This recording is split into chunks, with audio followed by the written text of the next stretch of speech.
오늘의 주요 뉴스입니다. 알리익스프레스가 가품 판매 문제를 예방하기 위해 향후 3년간 직접재산권 보호 강화에 100억 원을 투자합니다.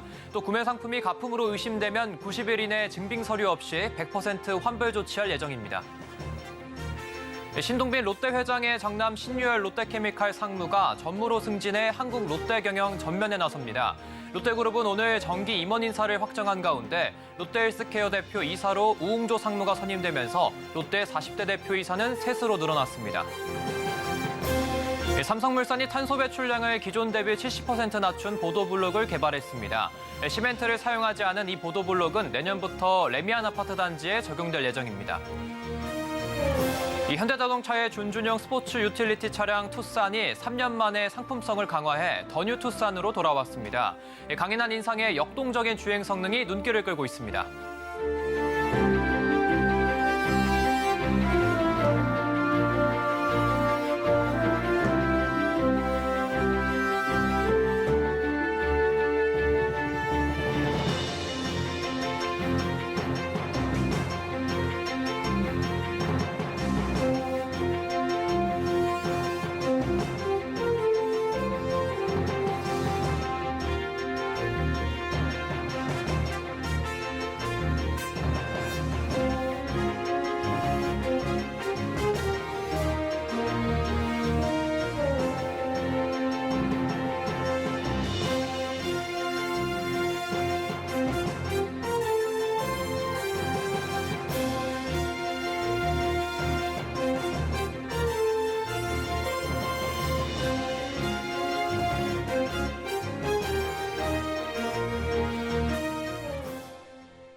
시청자 여러분 안녕하십니까? 센 경제라이브 시작합니다.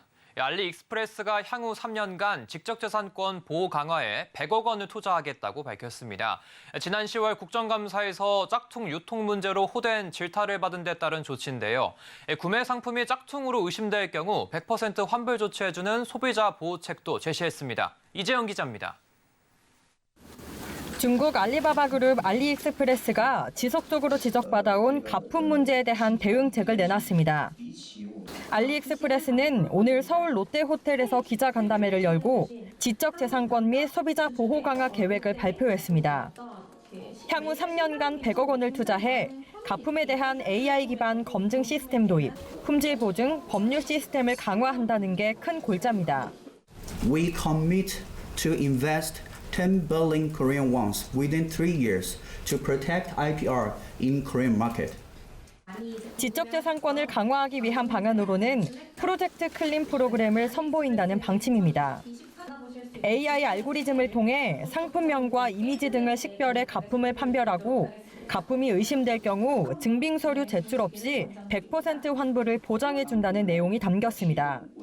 또 가품 문제가 반복되는 상점에 대해서는 운영 중단 등의 조치를 취할 예정입니다. 알리익스프레스는 지난달에도 가품 문제로 860여 개 상점의 운영을 중단한 바 있습니다. 또 지난 2달간 지적재산권 침해 위반이 의심되는 상품 97만 7,151개를 삭제 조치했다고 설명했습니다. 알리익스프레스는 지난 2018년 한국에 처음 들어와 올해 8월 기준 이용자 수가 500만 명을 돌파할 정도로 성장했지만 가품 문제에 대한 비판을 받아왔습니다. 국회 기획재정위원회 소속 이인영 의원이 관세청으로부터 제출받은 자료에 따르면 지난해 직구물품이 들어오는 특송화물 목록 통관 과정에서 지식재산권 침해로 적발된 건수는 역대 최대 규모인 6만 건에 달했습니다. 이는 2018년 약 1만 건이었던 것과 비교해 500% 급증한 수준입니다. 한편 레이장 대표는 내년 한국의 물류센터 설립 여부에 대해서는 가능성을 열어두고 검토 중이라고 말했습니다. 서울경제TV 이지영입니다. 신동빈 롯데 회장의 장남 신유열 롯데케미칼 상무가 전무로 승진하고 롯데지주에 신설되는 미래성장 실장을 맡아 본격적으로 경영에 참여합니다. 롯데그룹은 오늘 롯데주주 등 38개사 이사회를 열고 2024년 정기 임원 인사를 단행했습니다. 미래성장실장을 맡은 신유열 전무는 그룹의 중장기 비전과 신성장 동력 발굴, 미래 신사업 확대를 지휘합니다. 이와 함께 롯데바이오로직스의 글로벌 전략실장도 겸직해 바이오 사업 경영에도 직접 참여합니다. 롯데 측은 신 전무가 작년부터 롯데 스트래틱직인 베스트먼트 대표이사와 롯데 파이낸셜 대표이사 등 투자 계열사 대표직을 역임하며 재무 전문성을 높였고 롯데케미칼 도쿄지사에서 새로운 사업 기회를 발굴하는 데 기여했다고 설명했습니다. 한편 롯데는 이번 정기 인사에서 60대 대표이사 8명이 퇴진하는 등 모두 14명의 계열사 대표이사를 교체했습니다. 한국타이어앤테크놀로지의 지주사인 한국앤컴퍼니가 경영권 분쟁에 놓인 가운데 조현범 회장이 경영권 방어를 위해 어떤 카드를 꺼내들지 관심이 모이고 있습니다. 조 회장은 대항 공개 매수에는 나서지 않지만 주식을 매집해 지분 절반 이상을 확보하거나 우호 지분을 확보할 것이라는 관측이 나옵니다. 한국앤컴퍼니의 상장 주식 수는 9,493만 5,240주로 현재 42.03%의 지분을 가진 조 회장이 지분 50%를 확보하기 위해선 756만 6,338주를 확보해야 합니다. 업계에선 조 회장이 보유한 한국타이어 지분을 활용해 주식담보대출로 실탄을 마련할 가능성이 있다고 보고 있습니다. 조 회장과 가까운 외부 우호 지분을 확보할 가능성도 거론됩니다. 대표적인 백기사로 국동유아를 비롯해 조성래 효성그룹 명예회장 일가, 조웅래 DSDL그룹 회장 일가 등이 거론되고 있습니다. 한편 HY가 형제애난이 재발한 한국타이어그룹의 지주사 한국앤컴퍼니의 일부 지분 투자에 나서자 오너 형제 중 한쪽이 우호 지분이 아니냐는 관측이 나왔지만 HY 측은 경영권 분쟁과 일절 상관없는 단순 투자 목적이라고 선을 그었습니다. 삼성물산 건설 부문이 탄소 배출량을 대폭 줄인 친환경 콘크리트를 개발해 내년부터 레미안 아파트 단지에 도입합니다. 2050년 탄소 중립을 위해 다양한 친환경 건설 기술을 개발해 나간다는 계획도 밝혔습니다. 서청석 기자입니다. 삼성물산 건설 부문은 탄소 배출량이 높은 시멘트를 전혀 사용하지 않는 콘크리트 기술을 적용한 제로 시멘트 보도블록을 개발하고 본격적인 생산에 나설 계획입니다. 삼성물산은 동반 성장 차원에서 콘크리트 블록 전문 업체인 장성산업과 기술 협약을 맺고 연구, 개발 비용을 전액 지원하는 등 제로 시멘트 보도블록 개발을 위한 협력을 진행해 왔습니다. 이번에 개발된 제로 시멘트 보도블록은 성능 검증 이후 이달 중 본격적인 생산에 들어갈 예정입니다. 당장 내년부터 레미안 아파트 단지 보도블록에 우선 도입하는 등 시장을 확대할 계획입니다. 제로 시멘트 보도블록은 삼성물산이 자체적으로 개발한 친환경 콘크리트 기술을 적용했습니다. 탄소 배출 비중이 높은 시멘트 대신 삼성물산이 특허를 보유한 특수 자극제와 산업 부산물인 고로 슬래그 등을 사용해 기존 품질과 강도를 유지하면서도 탄소 배출량은 획기적으로 낮췄습니다. 콘크리트의 주 원료인 기존 시멘트는 1톤당 약 0.9톤의 이산화탄소가 배출됩니다. 반면 제로 시멘트 보도블록은 일반 콘크리트 보도블록 대비 생산 과정에서 발생하는 탄소 배출량이 70%가량 낮습니다. 삼성물산은 2050년까지 탄소 중립을 목표로 친환경 건설 기술 도입을 적극 추진하고 지금까지 축적된 기술력을 바탕으로 다양한 탄소 저감 콘크리트 개발과 적용에 속도를 내겠다고 밝혔습니다. 한편 앞서 지난해에는 시멘트 사용 비중을 최소화해 탄소 배출량을 일반 시멘트 대비 40% 줄인 콘크리트를 개발해 평택 반도체 사업장 등 국내 현장에 도입했고 앞으로도 적용 현장을 넓혀간다는 계획입니다. 서울경제TV 서청석입니다. 현대자동차가 준준형 SUV인 더뉴 투싼을 3년 만에 선보였습니다. 디자인 완성도를 높이고 편의 사양을 늘려 상품성을 한층 강화했습니다. 김효진 기자가 둘러봤습니다. 그물 모양으로 각진 라디에이터 그릴 디자인이 강인하고 역동적인 인상을 줍니다.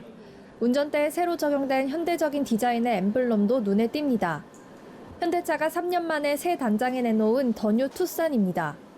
이번 부분 변경 모델은 기존 파라메트릭 다이아믹스 테마를 계승해 외관 디자인의 역동성과 내장 디자인의 편의성을 높인 것이 특징입니다. 전면부에선 각진 형상으로 다듬은 라디에이터 그릴과 주간 주행 등인 파라메트릭 듀얼 히든 램프가 강인한 느낌을 전달합니다. 또한 후면부 범퍼 몰딩과 일체화된 스키드 플레이트는 가로 방향으로 확대 적용돼 보다 넓은 느낌을 줍니다. 실내 디자인에선 수평감을 느낄 수 있습니다. 특히 파노라믹 커브드 디스플레이가 적용됐고 떠있는 형상의 플로팅 콘솔이 탑재돼 넉넉한 공간감과 실용성 두 가지를 잡았습니다. 더뉴투사는 기존의 만족도가 높았던 외장 디자인을 더 대담하고 역동적으로 강화하고 내장 디자인은 사용 편의성과 고급감을 높이기에 노력했습니다. 더뉴투사는 첨단 인포테인먼트 기능을 적용해 사용자 편의성을 높였습니다. 파노라믹 커브드 디스플레이에 적용된 CCNC를 통해 무선 소프트웨어 업데이트와 블루링크 스트리밍 서비스 등 첨단 인포테인먼트 기능을 사용할 수 있습니다. 안전하고 편안한 주행을 위해 다양한 장치도 탑재됐습니다. 오토 터레인 모드는 주행 중인 노면을 판단해 최적의 주행 모드를 자동으로 채택해줍니다. 여기에 고속주행 중 강풍이 불면 조향, 제동 제어를 통해 고속주행 안정성을 높이는 횡풍 안정성 제어 등 첨단 기술이 탑재됐습니다. 더뉴투사는 승객 보호를 위해 기존의 고강성 경량 차체에 고밀도 보강을 통해 전반적인 충돌 안전 성능을 강화했습니다. 2열 사이드 에어백이 추가된 8 에어백 시스템과 2열 안전벨트 프리텐셔너를 적용하고 제동 성능을 강화해 동급 최고 수준의 안전성을 확보했다는 설명입니다. 서울경제TV 김유진입니다. 하나은행이 비대면으로 외국환 신고 업무가 가능한 온택트 해외 투자 서비스를 확대 개편했습니다. 하나은행 기업 인터넷 뱅킹을 통해 이용할 수 있는 이 서비스는 해외 직접 투자, 해외 지사 설립, 해외 부동산 취득 등 외국환 신고 업무를 영업정 방문 없이도 처리가 가능합니다. 이번 확대 개편에선 외화차금 차입 거래 기능이 추가가 됐는데 앞으로 외화자금 차입 규모가 1년간 누적 차입을 포함해 미화 5천만 달러 이하까지는 비대면으로 신고가 가능합니다. 대상은 국내에 거주하는 법인입니다. 하나은행은 글로벌 자본거래 시장이 커지는 상황에서 외화자금 차입 거래 신고부터 전문 상담, 사후 관리까지 원스톱 처리가 가능해 외환시장 자본거래 활성화에도 기여할 것으로 기대했습니다. 애플의 아이폰 고의 성능 저하 의혹과 관련해 법원이 소비자의 손을 들어줬습니다. 서울고등법원 민사 12.3부는 오늘 소비자 7명이 애플코리아 등을 상대로 낸 손해배상 청구 소송에서 애플이 각 원고에게 7만 원을 지급하라고 판결했습니다. 재판부는 운영체제 업데이트가 악성 프로그램 배포에 해당한다거나 아이폰 기기를 훼손했다는 원고들의 주장은 받아들이지 않았습니다.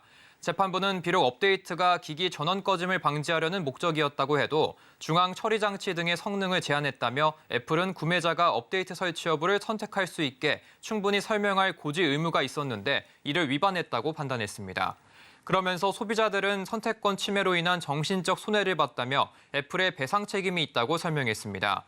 1심에선 성능 조절 기능이 반드시 사용자에게 부정적인 영향을 미친다거나 불편을 초래한다고 보긴 어렵다며 원고 패소로 판결했습니다.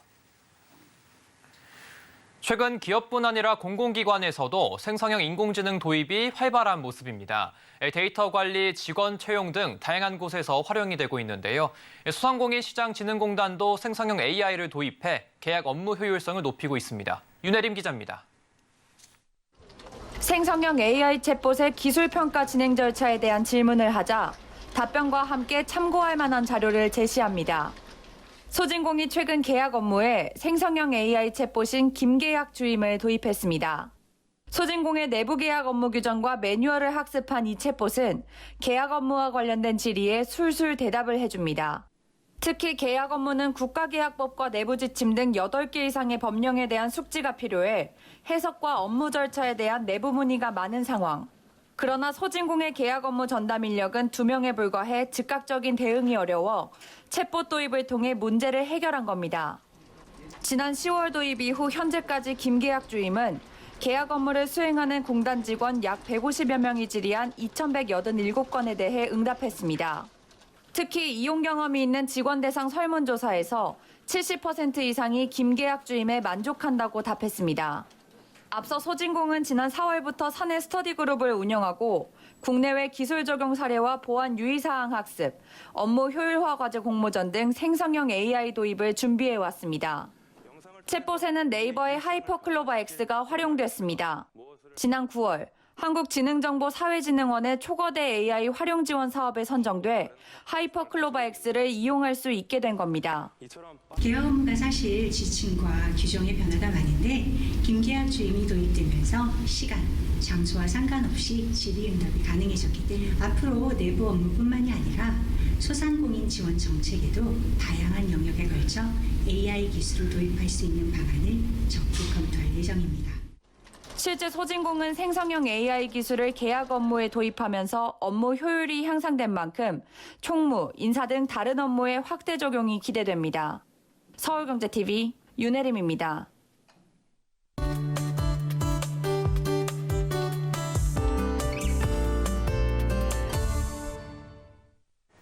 플라스틱은 저렴하고 내구성의 유연성까지 뛰어나 포장에서 의류, 미용 제품에 이르기까지 현대 생활의 모든 영역에서 사용이 되고 있습니다.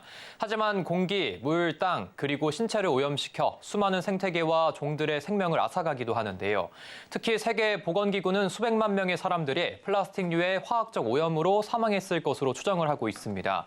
그래서 오늘은 플라스틱이 왜 해로운지, 그리고 플라스틱을 없애기 위한 경제적 비용은 어느 정도가 되는지 알아보도록 하겠습니다. 오늘도 K웨더 안기성 센터장 나왔습니다. 안녕하십니까? 네, 안녕하세요. 네, 먼저 현대 전 세계 플라스틱 폐기량이 어느 정도나 됩니까? 현재 세계는 이제 매년 한 4억 톤 이상의 플라스틱 폐기물을 생산하고 있는데요. 예. 지금까지 생산된 플라스틱 폐기물의 10% 미만이 재활용됩니다. 그러니까 90%의 폐기물은 묻히거나 불에 타거나 버려지고 있는데요.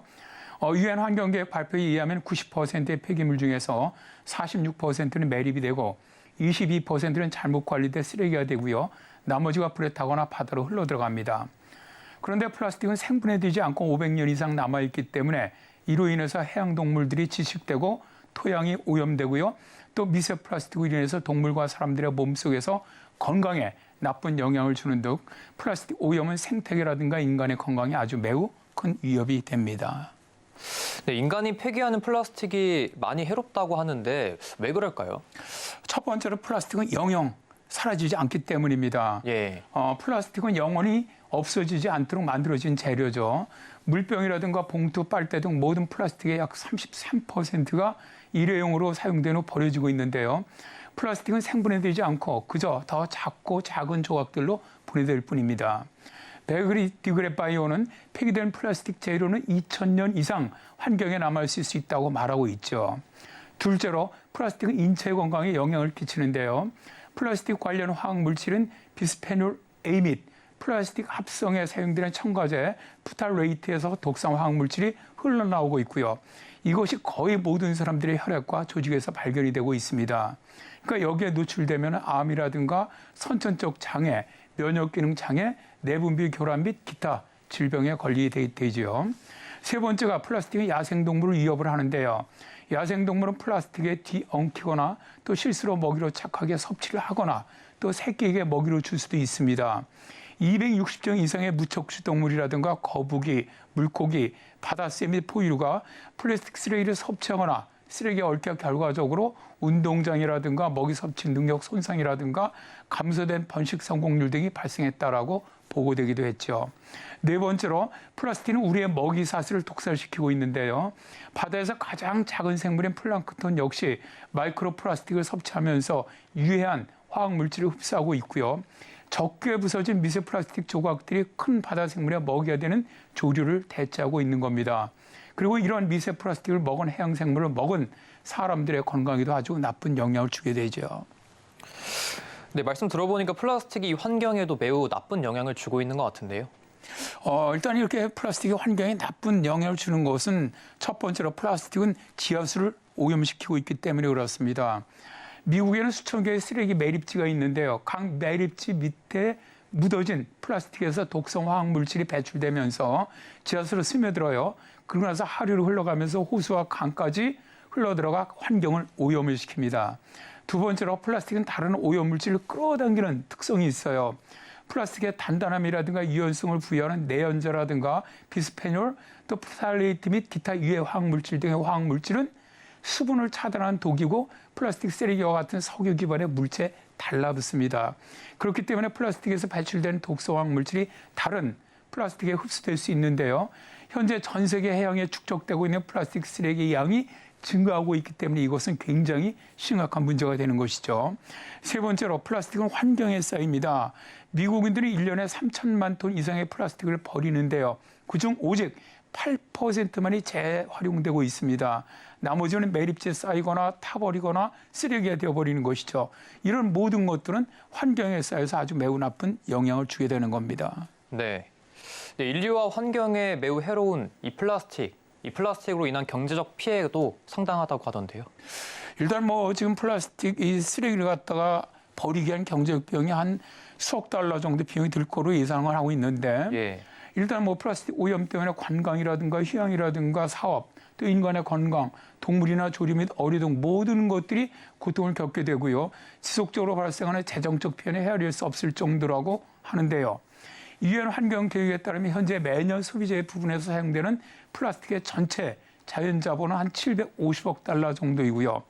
플라스틱 폐기물로 인한 해양 생태계 피해액만 매년 130억 달러 정도라고 해요. 그러나 세계자연기금은 2019년에 생산된 플라스틱의 사회적 비용을 3조 7천억 달러 정도로 추정을 했는데요. 2040년에 가면 한 해 생산된 플라스틱의 사회적인 비용이 현재의 2배 수준인 7조 1천억 달러에 이를 것으로 전망을 했습니다. 몬트리올 의정서 이후 오존 파괴 물질 생산이 금지됐죠. 그래서 인류가 새로운 물질을 만들어서 성공했던 것처럼 플라스틱을 대체할 수 있는 새로운 물질도 꼭 찾았으면 좋겠습니다. 네, 오늘은 플라스틱으로 인한 사회적, 경제적 피해에 대해서 알아봤습니다. 오늘 말씀 고맙습니다.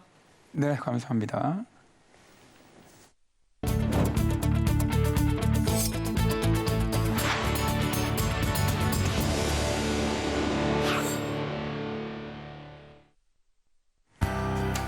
국내 최대 사모투자펀드 MBK 파트너스가 한국엔컴퍼니 경영권 지분 확보를 위한 공개 매수에 나선 가운데 금융당국이 이 과정에서 불거진 주식 선행 매매 의혹에 대해 전면 조사에 나설 것으로 알려졌습니다.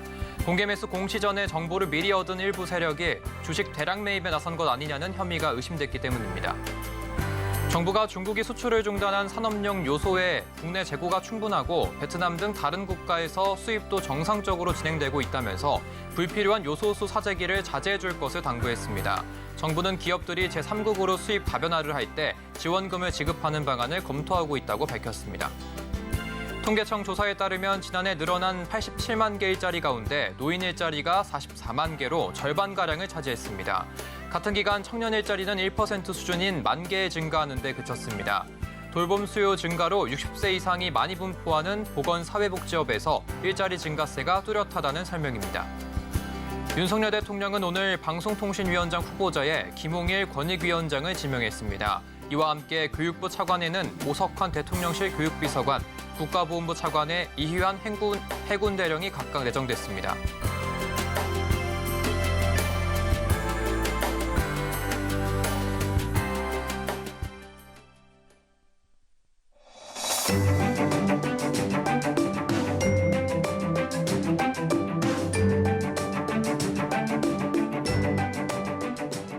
안녕하세요. K웨더 라이프스타일 예보 박선우입니다.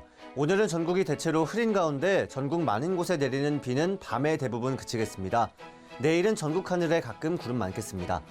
다만 요즘 대기가 건조하고 미세먼지도 좋지 않은 상황이 이어지고 있는데요. 화재가 발생하지 않도록 주의하시고 야외에서는 미세먼지용 마스크를 착용하시기 바랍니다. 그래도 내일 전국 미세먼지 농도는 점차 양호해지겠습니다. 오늘은 전국적으로 최저기온도 영상에 머무르며 온화했는데요. 비가 그치고 오늘 밤부터 기온이 내려가 내일 아침에는 영하권으로 떨어지는 곳이 많겠습니다. 하지만 내일 낮에는 기온이 크게 오르겠습니다. 이에 따라 일교차가 크겠으니 건강관리에 유의하시기 바랍니다. 다음은 자세한 지역별 내일 기온입니다. 중부지방 서울 영하 1도, 대전 영하 2도, 춘천 영하 4도로 아침을 시작하겠습니다. 한낮 최고 기온은 서울 10도, 대전 9도, 춘천은 8도 보이겠습니다. 동해안 지방의 아침 기온은 2도 내외로 쌀쌀하겠습니다. 낮에는 10도 내외까지 오르겠습니다.